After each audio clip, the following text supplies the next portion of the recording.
Welcome to the appendix, where we read the primary sources of the past so that you can better understand what is going on in the present.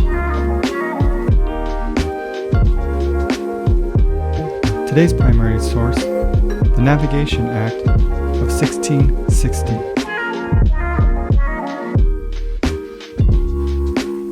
The navigation laws provided the mechanism for the policy of mercantilism practiced by Great Britain as well as by the other colonizing powers of Europe. The first navigation laws were enacted in 1645. Others followed in the decade of the 50s. The Act of 1660, often referred to as the First Navigation Act, systematized the laws and regulations of the preceding 15 years. An act for the encouraging and increasing of shipping and navigation. For the increase of shipping and encouragement of the navigation of this nation, wherein, under the good providence and protection of God, the wealth, safety, and strength of this kingdom is so much concerned,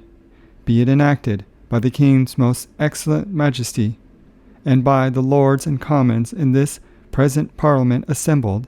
and by the authority thereof, that from and after the first day of December, 1660, and from thenceforth no goods or commodities whatsoever shall be imported into or exported out of any lands, islands, plantations, or territories to His Majesty's belonging, or in his possession, or which may hereafter belong unto or be in the possession of His Majesty, his heirs, and successors, in Asia, Africa, or America, in any other ship, or ships, vessel, or vessels whatsoever, but in such ships or vessels as do truly and without fraud belonging only to the people of England or Ireland, dominion of Wales, or town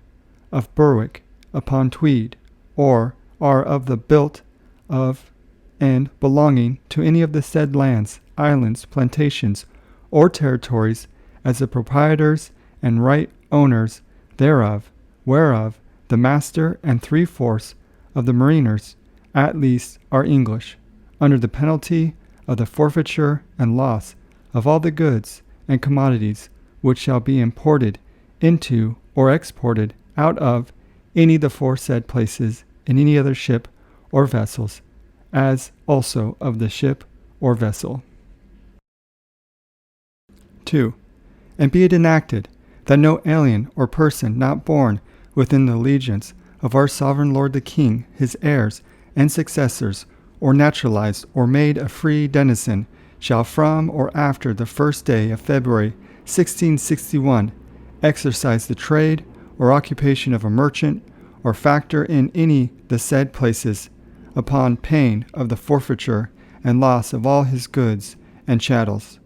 And all governors of the said lands, islands, plantations, or territories, and every of them, are hereby strictly required and commanded, and all who hereafter shall be made governors of any such island, plantations, or territories by His Majesty, his heirs or successors, shall before their entrance into the government take a solemn oath to do their utmost, that every the aforementioned clauses and all the matters and things therein contained shall be punctually and bona fide observed according to the true intent and meaning thereof, and upon complaint and proof made before His Majesty, his heirs or successors, or such as shall be by him or the thereunto authorized and appointed, that any the said governors have been willingly or wittingly negligent in doing their duty accordingly, that the said governor so offending shall be removed from his government. 3.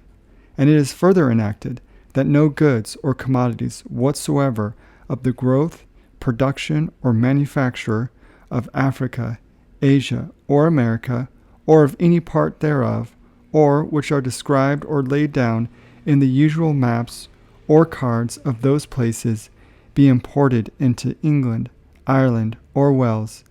islands of Guernsey and Jersey, or the town Berwick upon Tweed, in any other ship or ships, vessel or vessels whatsoever,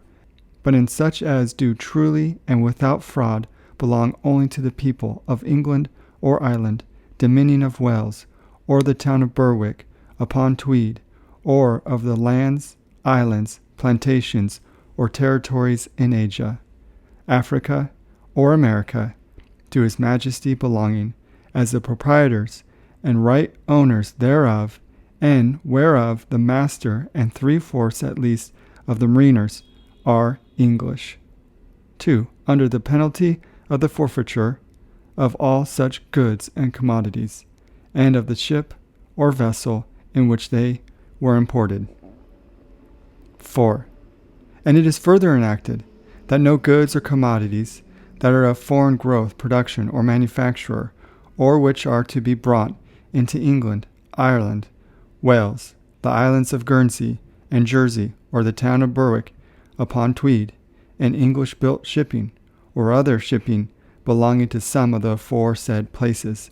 and navigated by English mariners, as aforesaid, shall be shipped or brought from any other place or places, country or countries, but only from those of the said growth, production, or manufacture, or from the ports where the said goods and commodities can only, or are, or usually have been,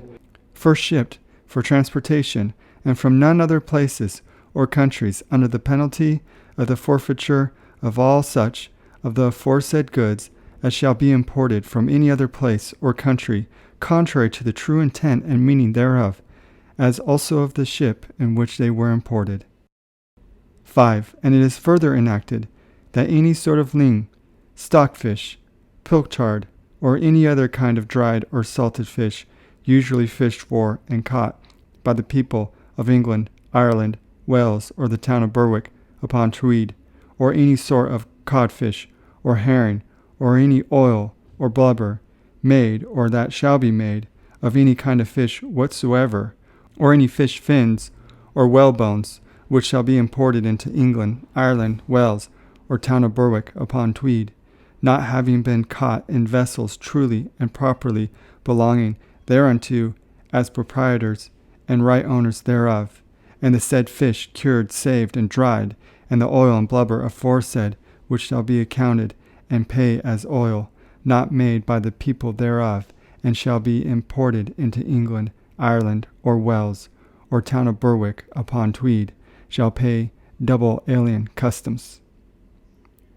6. And be it further enacted, that henceforth it shall not be lawful to any person or persons whatsoever to load or cause to be loaden and carried in any bottom or bottoms, ships or ships, vessel or vessels whatsoever, whereof any stranger or strangers born, unless such as shall be denizens or naturalized, be owners, part owners, or masters, and whereof 3/4 of the mariners are least, shall not be English. Any fish, victual, wares, goods, commodities, or things, of what kind or nature soever, the fame shall be, from one port of creek of England, Ireland, Wales, islands of Guernsey or Jersey, or town of Berwick upon Tweed, to another port or creek of the fame, or of any of them, under penalty, for every one that shall offend, contrary to the true meaning of this branch of this present act, to forfeit all such goods, shall be loaded and carried in any such ship or vessel, together with the ship or vessel. 8. And it is further enacted that no goods or commodities of the growth, production, or manufacture of Muscovy, or to any of the countries, dominions, or territories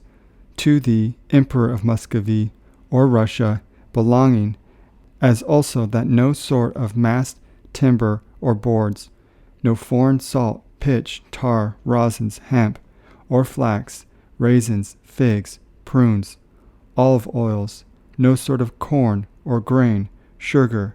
potash, wines, vinegar, or spirits called aqua vitae, or brandy wine, shall from after the first day of April 1662 be imported into England, Ireland, Wales, or town of Berwick upon Tweed, in any ship or ships, but in such as do truly and without fraud belong to the people thereof, and whereof the master and 3/4 of the mariners at least are English, and that no currents nor commodities of growth, production, or manufacture of any of the countries, islands, dominions, or territories to the Ottoman or Turkish Empire belonging